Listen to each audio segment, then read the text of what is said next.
하나님의 큰 은혜가 오늘 예배 참석한 성도 여러분들 함께 하시기를 예수님의 이름으로 축복합니다.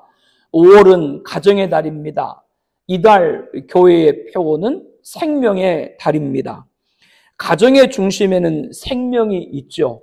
우리의 가정과 또 하나의 가정인 교회, 가정과 교회에 생명의 한이가 가득하기를 예수님의 이름으로 다시 한번 축복합니다.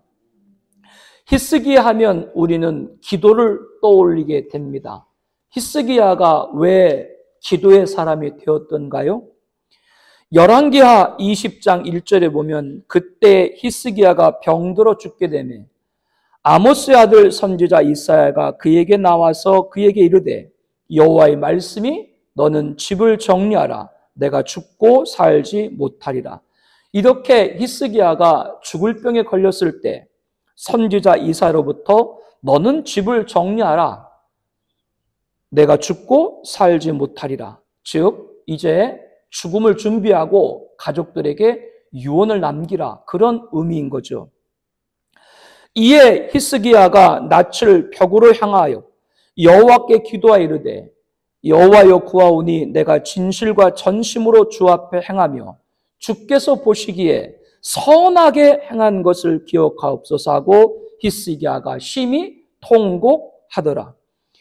히스기야는 이제 죽음을 받아들이고 유언을 남기라는 하나님 말씀 앞에서도 간절히 기도했습니다. 낮 얼굴을 벽을 향했습니다. 다른 곳 바라보지 않고 하나님만 바라보고 기도했다라고 하는 것이죠. 얼굴을 벽으로 향한 히스기야는 내가 진실과 전심으로 주 앞 행하며 주께서 보시기에 선하게 행한 것을 기억하옵소서. 지난 시간 동안에 하나님을 진실과 전심으로 섬긴 것과 선하게 행한 것을 기억해달라며 하나님 보시기에 한 가지라도 선한 것이 있다면 자신을 고쳐달라고 애절하게 통곡하며 간절히 기도를 올려드렸던 것이죠. 히스기야가 이렇게 간절히 올린 기도가 어떻게 되었나요? 4절에 이사야가 성읍 가운데까지도 이르기 전에 여호와의 말씀이 그에게 임하여 이르시되 히스기야에게 죽을 것이라는 하나님의 말씀을 전한 이사야 선지자가 왕궁을 벗어나서 성읍 가운데로 지나가기도 전에 하나님의 응답이 왔습니다. 어떤 응답이 왔나요? 너는 돌아가서 내 백성의 주권자 히스기야에게 이르기를 왕의 조상 다윗의 하나님 여호와의 말씀이 내가 내 기도를 들었고 내 눈물을 보았노라. 내가 너를 낫게 하리니 내가 3일 만에 여호와의 성전에 올라가겠고. 하나님은 히스기야의 기도에 응답했습니다. 히스기야의 간절한 기도를 들었고 히스기야의 무엇을 보았다? 눈물을 보았다라고 하셨습니다. 하나님은 히스기야 병을 낫게 하리라 하였고 지금 내가 죽을 병에서 고침을 받고 3일 후에는 성전에 올라가서 제사를 드리게 될 것이다. 그리고 하나님이 응답하신 구체적인 사항까지 알려주셨죠. 6절에 보니까 내가 내 날에 15년을 더할 것이며 내가 너와 이 성을 아수르 왕의 손에서 구원하고 내가 나를 위하여 또 내 종 다윗을 위함으로 이 성을 보호하리라. 원래 하나님이 히스기야한테 계획했던 수명에 더해서 몇 년이요? 여러분은 몇 살까지 살고 싶으세요? 빨리 말하고 거기에 15년을 더해봐. 그래요. 뭐 백수하세요. 주님 오실 때까지 우리 다 생전에 주님 맞이하시죠. 하나님은 히스기야를 죽을 병에서만 고친 것만 아니라 그의 생명의 수완을 15년을 더 연장해 주셨습니다. 또한 남유대를 호시탐탐 노리고 있는 아수르의 침략에서부터도 건져주시겠다. 히스기야가 왕으로 통치하는 예루살렘 성을 보여주겠다. 이렇게 약속을 해주신 것이죠. 이렇게 히스기야는 죽을 병에서 고침을 받은 것만 아니라 그 생명이 15년이 연장됐습니다. 이방 아수르의 침략에 지킴받았습니다. 예루살렘 성의 보호를 받았습니다. 이렇게 큰 은혜를 입은 사람이 누구예요? 유다 13대 왕, 남유대 13대 왕인 히스기야입니다. 히스기야가 죽을 병에서 고침받았다는 이 기적 같은 이야기는 주변 나라에도 소문으로 퍼져갔습니다.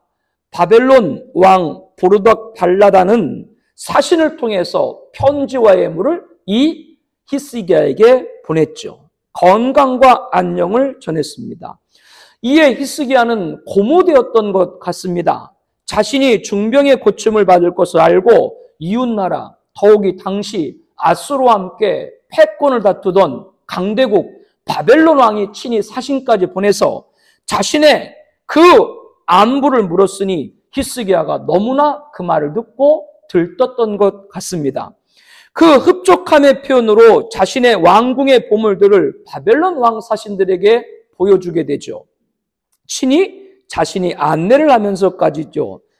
오늘 그것이 우리가 봉독한 본문이었죠. 12절에 그때 발라단의 아들 바벨론의 왕 브로닥 발라단이 히스기야가 병들었담을 듣고 편지와 예물을 그에게 보낸지라. 히스기야가 사자들의 말을 듣고 자기 보물고의 금은과 향품과 보배로운 기름과 그의 군기고의 창고의 모든 것을 다 사자들에게 보였는데 왕궁과 그 나라 안에 있는 모든 것 중에서 히스기야가 그에게 보이지 아니한 것이 없더라. 히스기야 왕은 얼마나 기분이 좋았던지 왕궁의 보물고의 금은과 향품과 보배로운 기름과 그뿐 아니라 국가의 중요 시설이자 안보에 직결되는 군기고와 창고 무기들까지 최신 장비를 다 보여준 것이죠. 어느 정도 보여줬다라고 말씀합니까? 그의 나라 안에 있는 모든 것 중에 히스기야가 그에게 보이지 아니한 것이 없더라. 여러분도 이 말씀을 보고 고개가 갸우뚱될 겁니다. 조금 전까지 하나님으로부터 중병에서 고침받은 그리고 나라의 보호함도 약속받은 자가 왕궁의 보물은 물론이고 국가의 안보에 중대한 무기들, 최신 장비 등 대적국 사신들에게 보여줬다. 이런 것에 관해서 선뜻 이해가 되지 않을 겁니다. 아니나 다를까요? 이런 히스기야 행동에 대해서 하나님은 선지자 이사야를 보냈죠. 그 이사야로부터 직격탄을 받게 됩니다. 14절에 말씀합니다. 선지자 이사야가 히스기 왕에게 나와 그에게 이르되 이 사람들이 무슨 말을 하였으며 어디서부터 왕에게 왔나이까? 히스기야가 이르되 먼 지방 바벨론에서 왔나이다. 선지자 이사야가 왕에게 두 가지를 물은 거죠. 바벨론 사신들이 무슨 말을 하였으며 어디서부터 왕에게 왔나이까? 이에 히스기야는 먼 지방 바벨론에서 왔다고 답을 합니다. 이사야가 이르되 그들이 왕궁에서 무엇을 보았나이까 하니 히스기야가 대답하되 내 궁에 있는 것을 그들이 다 보았나니 나의 창고에서 하나도 보이지 않은 것이 없나이다. 이사야 선자는 바벨론 사신들이 왕궁에서 무엇을 보았는가? 이어서 질문을 하죠. 이에 히스기야는 내 궁에 있는 것을 그들이 다 보았나니 나의 창고에서 하나도 보이지 아니한 것이 없다. 이렇게 답을 한 겁니다. 이사야가 히스기야 이르되 여호와의 말씀을 들으소서. 여호와의 말씀이 날이 이르러 왕궁의 모든 것과 왕의 조상들의 오늘까지 쌓아두었던 것이 바벨론으로 옮긴 바 되고 하나도 남기지 아니할 것이요 또 왕의 몸에서 날 아들 중에서 사로잡혀 바벨론 왕궁의 환관이 되리라. 바벨론 사신들을 환대하고 왕궁의 모든 것을 보여준 히스기야의 행동에 대해서 하나님의 말씀이 임했습니다. 어떻게 임했는가요? 왕국의 모든 것과 왕의 조상들이 오늘까지 쌓아뒀던 것이 바벨론으로 옮겨갈 것이고 다 빼앗길 거다 그 말이죠. 오늘 바벨론 사신들에게 보이지 않은 것이 없이 모두 보여준 것, 그 모든 보물들은 다 약탈을 당해서 바벨론으로 가져가게 될 것이다 라고 하는 겁니다. 또 히스기야 후손 가운데는 바벨론의 포로가 되고 환관, 내시가 되는 치욕을 당할 것이다 라는 말이죠. 앞서 히스기야는 죽을 병에 걸렸을 때 간절히 기도해서 고침을 받았습니다. 또한 아수르 침략에서도 지킴을 받았습니다. 예루살렘 성의 보호함을 약속받았습니다. 그러나 바벨론 사신들에게 행한 그의 경솔함은 자신의 후손 때에 바벨론의 침략을 받게 될 것이고 예루살렘 성이 함락을 당하는 비극을 당하게 될 것이다. 이런 하나님의 말씀을 이사야를 통해서 예언을 듣게 된 거죠.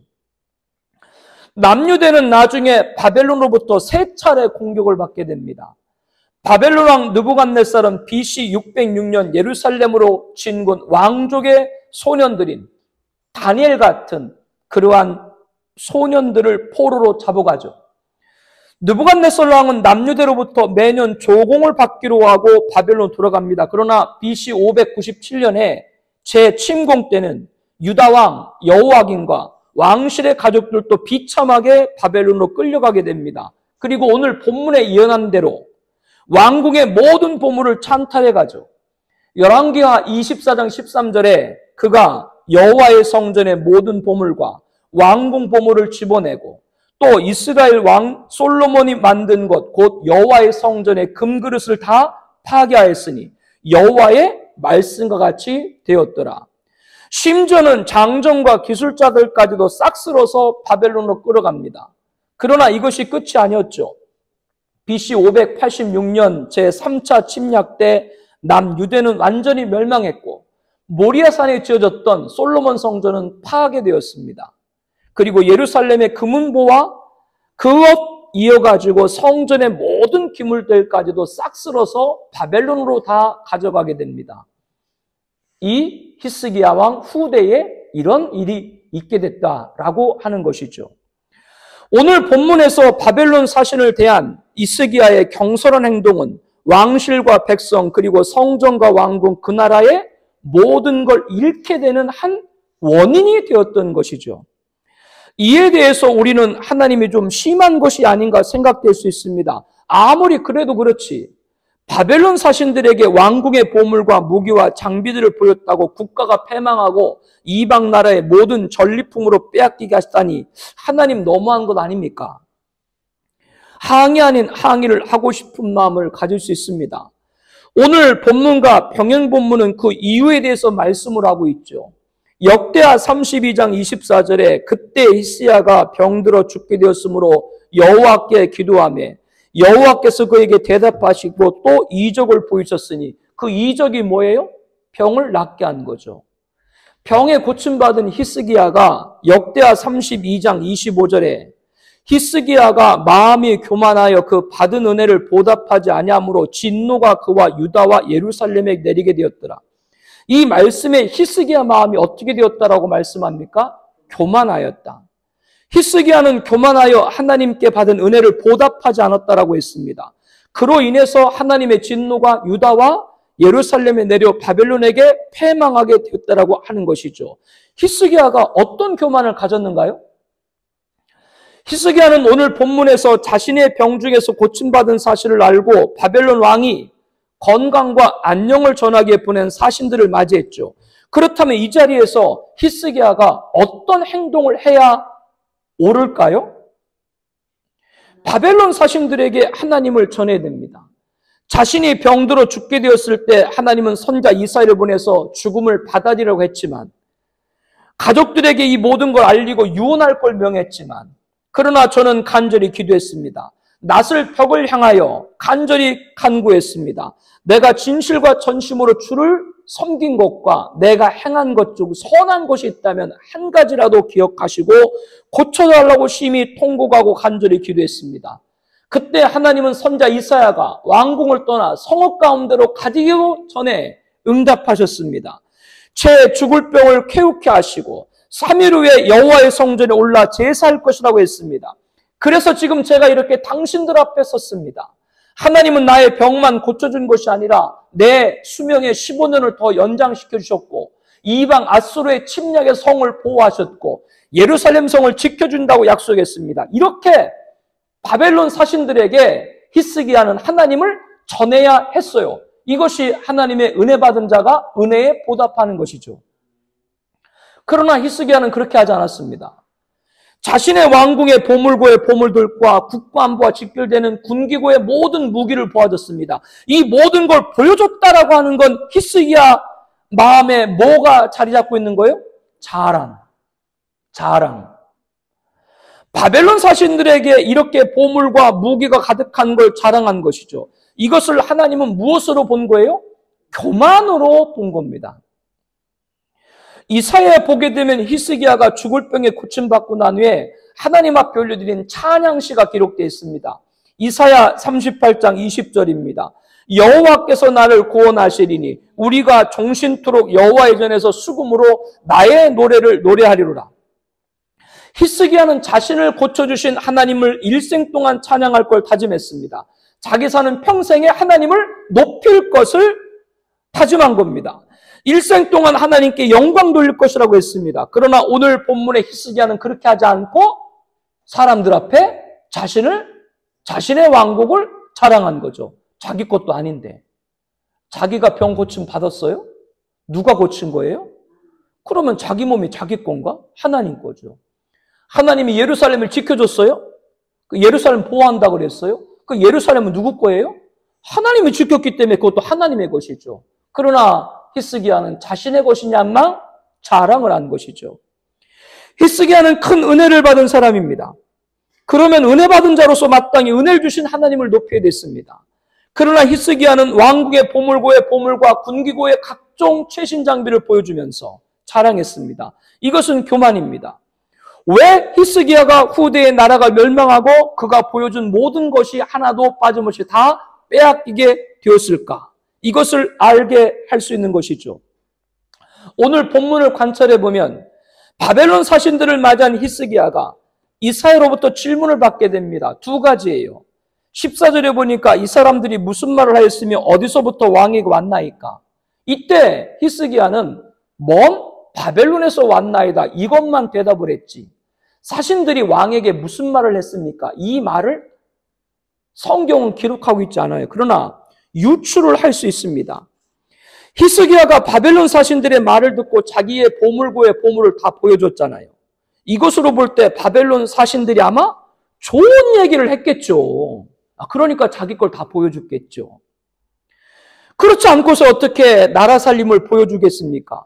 또 바벨론은 남유대와 화친하고 싶다. 그렇게 얘기를 했겠죠. 전쟁 원하지 않는다. 그러니까 히스기야가 군기고의 무기와 최신 장비까지 다 보여줬겠죠. 아마도 이런 감언이설에 넘어간 것으로 보입니다. 히스기야가 이때는 큰 은혜를 받았을 때입니다. 너무나도 기쁨이 넘쳤을 때입니다. 거기에 이방 나라 왕이 보낸 사절단까지 자신의 쾌유와 왕위를 높여주니 얼마나 들떴겠습니까? 이렇게 황홀지경에 있을 때 바벨론 사신들의 달콤한 말에 무장해제가 된 것이죠. 바벨론 왕이 히스기야의 병문안을 위해 사신을 보냈는데 정치적인 이유가 있었습니다. 당시 바벨론은 중동의 패권을 갖고 아수르와 대결을 하고 있을 때입니다. 이때 바벨론은 남유대를 끌어들여서 동맹해가지고 아수르에 대항을 하고자 했던 것이죠. 이렇게 정치적인 술수로 바벨론이 왕 사신을 보냈는데 이 히스기야는 그 술수를 간파하지를 못한 겁니다. 상대가 선의로 다가올 때는 계산 없는 선의가 없다는 걸 알아야 돼요. 하나님의 사랑은 무슨 사랑이다? 이타적인 사랑. 이기적인 인간의 사랑과 달라요. 아들을 주었으니까. 조건이 없어요. 무조건적인 사랑이에요. 다 주신 희생적인 사랑이에요. 그것을 가지고 우리는 서로 사랑하라라고 말씀을 했어요. 그것은 우리 안에 교회 공동체 우리 안의 이야기죠. 하나님을 섬기지 않는 세상, 이방 나라 왕이 아무런 목적 없이 히스기야에게 선의로 왔다? 이런 말에 넘어가서는 안 되는 것이죠. 히스기야는 교만했습니다. 바벨론 사신들 앞에서 자기를 고쳐준 하나님을 전한 것이 아니라 자기를 자랑을 했습니다. 교만한 자는 적국이 찾아온 목적이 술수인지 선의인지 구분을 못하게 하는 것이죠. 교만은 판단을 흐리게 합니다. 오늘 말씀의 첫 번째 가르침입니다. 사랑하는 성도 여러분, 하나님 앞에 절대로 교만하지 않기를 바랍니다. 교만하면 판단이 흐려지게 돼요. 내가 하고 있는 일이 정상인데 정상으로 보이지 않아요. 여러분 지금 예배 드리는 게 정상이에요? 정상이 아니에요? 그런데 주일날 돈 벌려고 교회 안 나오잖아요. 어느 순간부터 정상 아닌 일이 정상처럼 보이고 받아들이게 돼요. 요즘 너무나 이상해. 잠만 자고 나면 이상한 일이 막 생겨. 도대체 뭔 세상에서 사는지 모르겠어. 21세기 대명천지에. 잠만 자고 일어나면 전혀 비정상적인 일이 그런 일로 받아들이는 게 지금 세상이에요. 우리는 하나님 앞에 겸허해야 됩니다. 그래야 바른 분별을 갖습니다. 그렇지 않으면 세상에 넘어가요. 거기서 넘어가요. 자기들만 똑똑한가? 요즘 국민들이 얼마나 똑똑한데? 법관들만 법 하나? 국민들이 법을 다 깨고 있는데 어디서 상관을 해요? 두려워해야 돼요. 이 나라 지도자들이요. 하나님 앞에 교만한 겁니다. 하나님 앞에 교만하니까 그런 일을 하는 거예요. 다른 거 말할 거 없고 저와 여러분들 하나님 앞에 겸허해야 돼요. 그러면 교만해요. 교만하면 눈이 흐려. 이게 정상이 아닌데 정상으로 보여요. 예수님은 잔치에 청함받은 비유를 통해서 먼저 상석에 앉지 마라. 그러다가 주인이 와가지고 말석에 너를 내릴 거다. 그러지 말고 말석에 앉았다가 주인이 와서 너를 높이거든 그때 앉아라. 그리고 나서 예수님 하신 말씀이 누가복음 14장 11절에 뭐라고 하세요? 무릇 자기를 높이는 자는 낮아지고 자기를 낮추는 자는 높아지리라. 잠언서 16장 18절에 뭐라 그래요? 교만은 패망의 선봉이요 거만한 마음은 넘어짐의 앞잡이니다.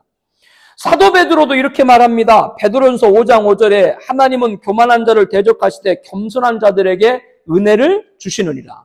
야고보 장로님도 야고보 4장 6절에 말하죠. 하나님이 교만한 자를 물리치고 겸손한 자에게 은혜를 주신다. 교만은 판단을 흐리게 합니다. 우리는 교만해서는 안 됩니다. 교만은 어느 때 은혜 이후에 찾아온다는 걸 알아야 돼요. 우리들이 간절히 기도하고 은혜 받은 거 중요합니다. 그리고 은혜 받고 응답받고 난 다음에 그때 못지않게 은혜 받은 후도 중요하다는 걸 잊지를 말아야 됩니다. 이것이 본문에서 배워야 될 또 다른 교훈인 것이죠. 히스기야는 죽을 병에서 고침받고 너무나 큰 은혜죠. 생명의 15년의 연장을 받고 그뿐입니까? 하나님께서 남유대를 아수르 침략에서부터 보여주겠다. 그 약속도 받았죠. 그런데 은혜를 받고 나서 하나님을 높이지 않고 자기를 자랑하듯 보물고의 보물과 군기고의 모든 군기와 군사 장비들을 보여줬습니다. 그러므로 오늘 이 말씀을 통해서 우리들은 은혜 받은 이후에 믿음 생활을 어떻게 해야 되는가 이것을 우리들이 잘 알아야 되겠습니다. 성경에 그런 이야기가 많이 나오는데 가장 대표적인 것 중에 하나가 한나죠. 에브라임 사람 엘가나에게는 두 아내가 있었습니다. 엘가나에는 두 부인에 대해 한나와 분인나라고 성경에 기록되어 있는 걸 볼 때 아마도 한나가 첫 번째 부인이었던 것 같습니다. 그런데 분나는 자식이 있고 한나는 아이를 출산하지 못했죠. 그럼에도 엘가나는 누구를 더 사랑했어요? 한나를 더 사랑을 했습니다. 성전에 올라가 하나님께 제사를 드린 날이면 분인나의 그의 소생들에게 준 제물의 분깃을 오히려 이 한나에게는 갑절을 더하여 줬습니다. 이것을 분인나가 모를 일이 없죠. 여자가 하늘 보면 온유월에 조심해야 돼요. 성경에는 분인나를 한나의 적수로 표현하고 있는데요.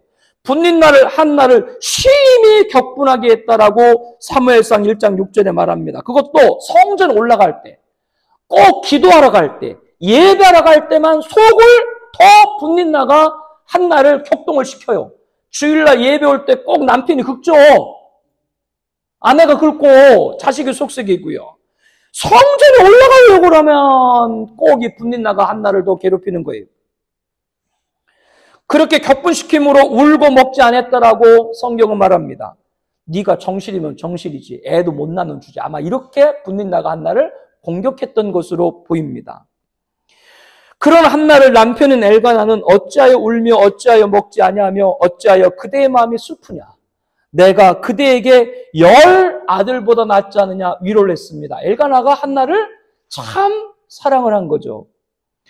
그러나 한나는 그 위로만 듣고 마냥 앉아있을 수가 없었습니다. 이제 더 이상 물러설 것도 없다 생각을 한 한나가 선택한 것은 성전에 올라가서 기도하는 것이죠.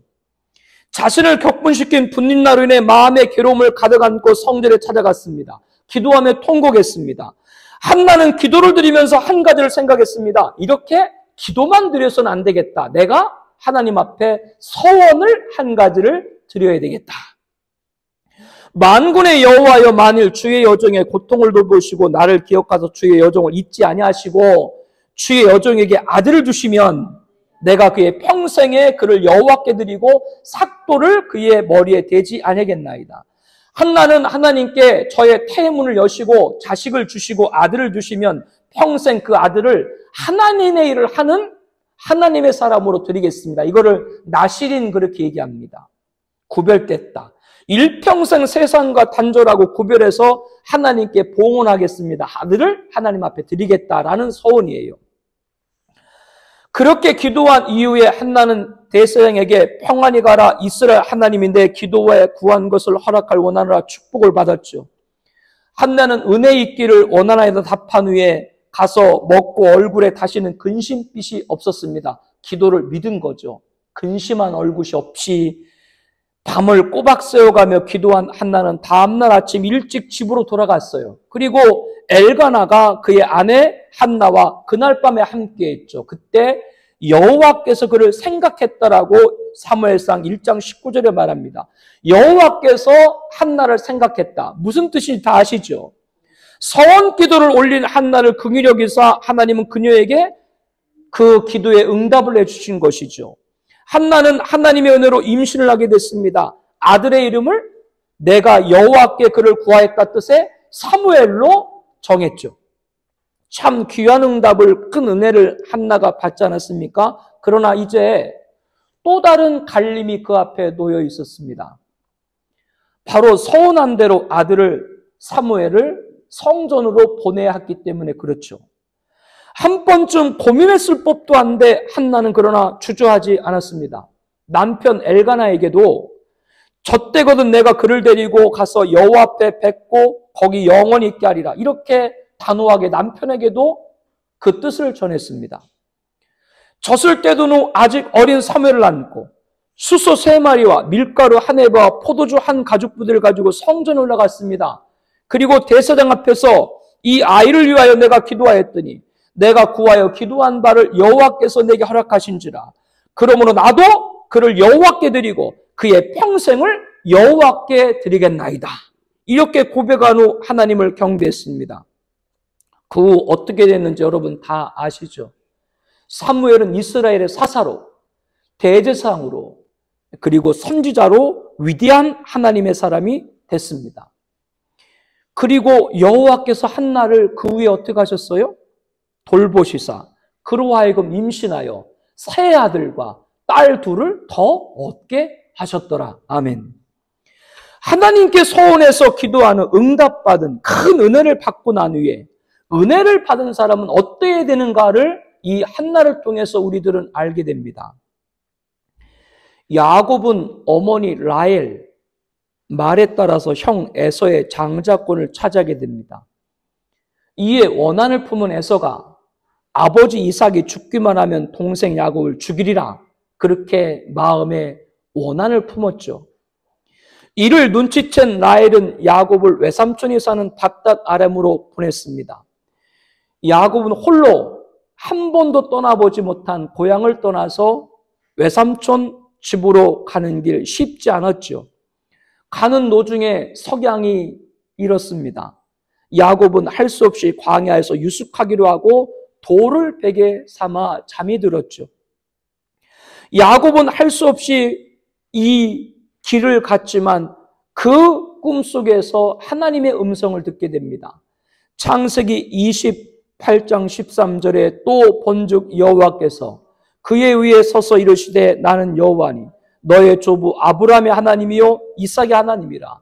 내가 누워있는 땅을 내가 너와 내 자손에게 주리니 내 자손의 땅에 티끌같이 되어 내가 서쪽과 동쪽과 북쪽과 남쪽으로 퍼져갈지며 땅의 모든 족속이 너와 내 자손으로 말미암아 복을 받으리니 내가 너와 함께 있어 내가 어디로 가든지 너를 지키며 너를 이끌어 이 땅으로 돌아게 할지라. 내가 허락한 것을 다 이루기까지 너를 떠나지 아니하리라. 밤에 하나님으로부터 이 꿈을 속에서 음성을 들은 거예요. 광야에서 유숙했던 야곱은 외롭고 두려웠지만 이 하나님의 음성을 듣고 힘을 얻었습니다. 그리고 그 자리에 자기가 베고 잤던 그 돌을 세워놓고 그곳에 3가지 서원을 드리죠. 하나님은 하나님만이 나의 하나님이 될 것이고 내가 모든 수입의 11조를 드릴 것이고 그리고 다시 고향으로 돌아가는 길에 이곳 베델에 들려서 하나님께 제사를 드리겠습니다. 21년이 지났습니다. 하나님의 은혜로 야곱은 큰 은혜를 입었죠. 많은 식솔과 큰 부를 얻게 됐습니다. 그리고 우양의 떼를 이끌고 고향으로 돌아가게 됐는데 어찌게 된 일인지 야곱이 그만 베델을 잃어버리고 가나안 땅, 우상을 섬기는 세겜 땅에 이르게 됩니다. 그곳에서 야곱은 자기 사랑하는 딸 디나가 세겜 추장에게 큰 봉변을 당하는 아픔을 겪게 되죠. 비극은 이것으로 끝난 것이 아닙니다. 디나와 한 어머니 소생인 시몬과 레이가 세겜 사람들에게 우리와 사돈을 맺으려면 우리 육체 표식인 할례를 너희들도 받아라 이렇게 말하고, 세겜 사람들이 다 남자들이 할례를 받고 3일째 되는 날 아직 상처가 아물지 못했을 때 디나의 오빠인 시몬과 레이가 세겜 소급의 모든 남자를 살육하는 큰 비극이 있게 됩니다. 경악한 야곱에게 하나님이 나타나셨죠. 창세기 35장 1절에 하나님이 야곱에게 이르시되 일어나 베델로 올라가서 거기 거주하며 내가 내 형 에서의 낯을 피하여 도망하던 때 내가 나타났던 하나님께 거기서 제단을 쌓으라. 야곱은 잊었지만 하나님은 잊지 않았죠.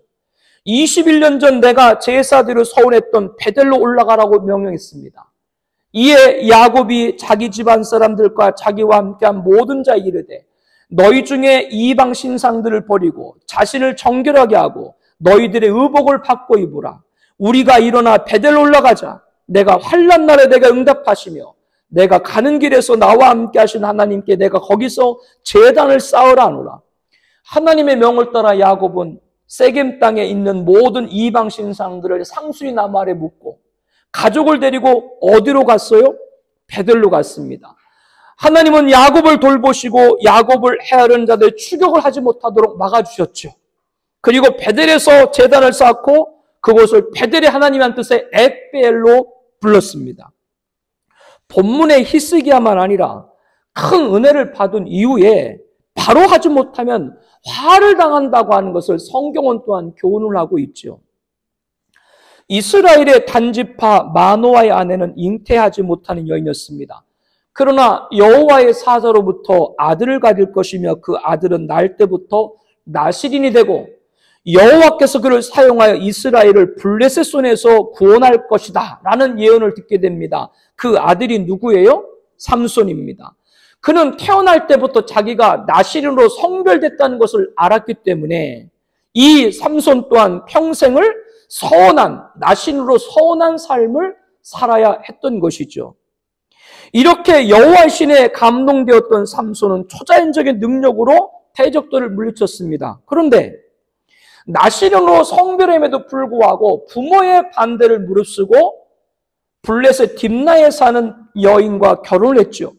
근데 그 결혼식 필요연 때 수수께끼로 문제가 되어서 아내를 빼앗기고 이에 격분한 삼손은 여우 300마리 2마리씩 꼬리를 묶고 횃불 달고 블레셋 밭을 다 태워버리고 그의 블레셋은 복수로 삼손이 결혼했던 딥나 여인과 그의 아버지를 다 죽이고 이에 복수에 복수를 더해서 삼손이 블레셋 사람을 또 죽이고 이런 악순환이 있었죠. 그런데도 불구하고 삼손은 블레셋 사람의 본거지 가사로 가서 기생집에 유했습니다. 삼손을 잡으려 사람들이 몰려들었죠. 거기서 또 큰 충돌이 났죠. 그럼에도 오래지 않아서 다른 블레셋 여자인 누구? 들릴라의 유혹에 빠지게 되고 그 여자의 유혹을 통해서 힘을 잃게 됩니다. 하나님이 자기로부터 떠난 줄을 그제서 삼손은 깨닫게 되죠. 힘을 잃은 삼손은 어떻게 됐습니까? 블레셋에 붙잡혀 사슬에 묶이고 눈이 뽑히고 감옥에서 맷돌을 끄는 신세가 되었습니다. 그 이후에 이방신 다곤 축제일에 불려서 조롱거리가 되다가 그때 하나님 앞에 회개하고 힘을 다시 받아서 원수 블레셋 3천여 명을 그 자리에서 죽이게 되죠.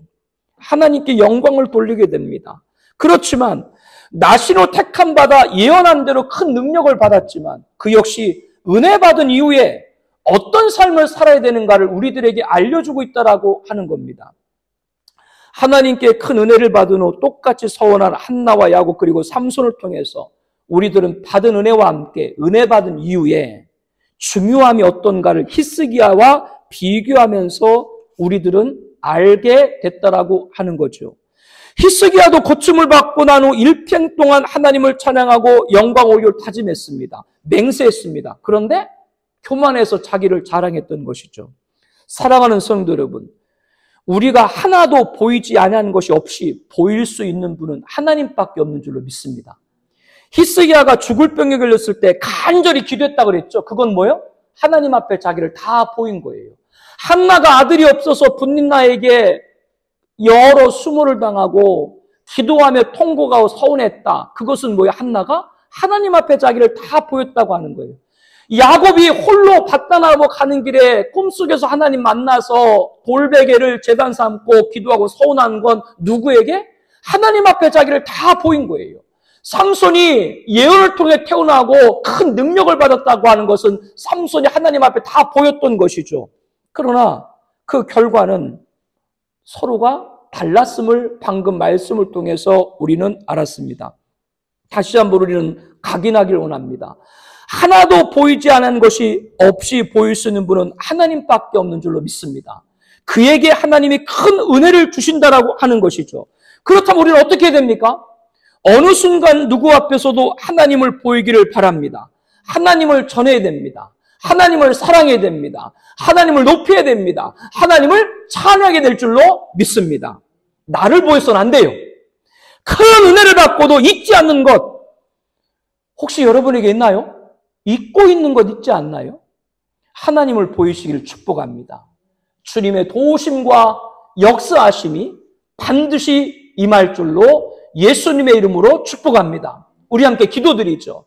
여러분 기도 제목 있죠? 우리 함께 먼저 읽겠습니다. 하나님은 히스기야의 간절한 기도를 들으시고 죽을 병에서 고쳐주시고 생명을 15년 연장 주셨을 뿐만 아니라 아수르 침략에서도 예루살렘 성을 건져주시겠다고 하셨습니다. 하나님 오늘 예배하는 우리의 간절한 소망의 응답과 그 이상의 것 또한 하나님의 방법으로 역사하여 주옵소서. 히스기야는 자신의 안녕과 건강을 전한 바벨론 사신들에게 들뜬 나머지 왕궁의 보물고와 군기고의 모든 한이한 것이 하나도 없이 보여주었습니다. 후대에 보여준 모든 것이 하나도 남김없이 바벨론에게 빼앗기게 되었습니다. 히스기야 같이 교만하여 판단이 흐려지지 않게 하옵소서. 대적하게 자랑하는 자가 되지 말고 하나님을 증언한 자가 되게 하옵소서.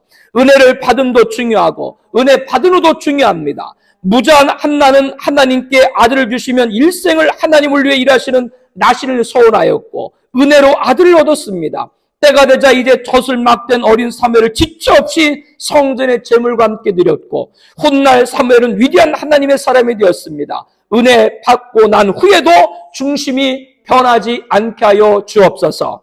야곱은 3가지 소원 중 한 가지를 잊었습니다. 그로 인해 딸이 큰 비극을 당했습니다. 하나님은 잊지 않는다는 사실을 깨닫게 하여 주옵소서. 하나님과 항상 깊은 관계로 하나님의 뜻을 이루는 자가 되게 하여 주시옵소서. 우리가 보이지 않은 것이 없이 보일 수 있는 분은 하나님 한 분밖에 없습니다. 히스기야가 죽을 병에 걸렸을 때 간절히 기도한 것은 하나님께 모든 것을 보였던 것입니다.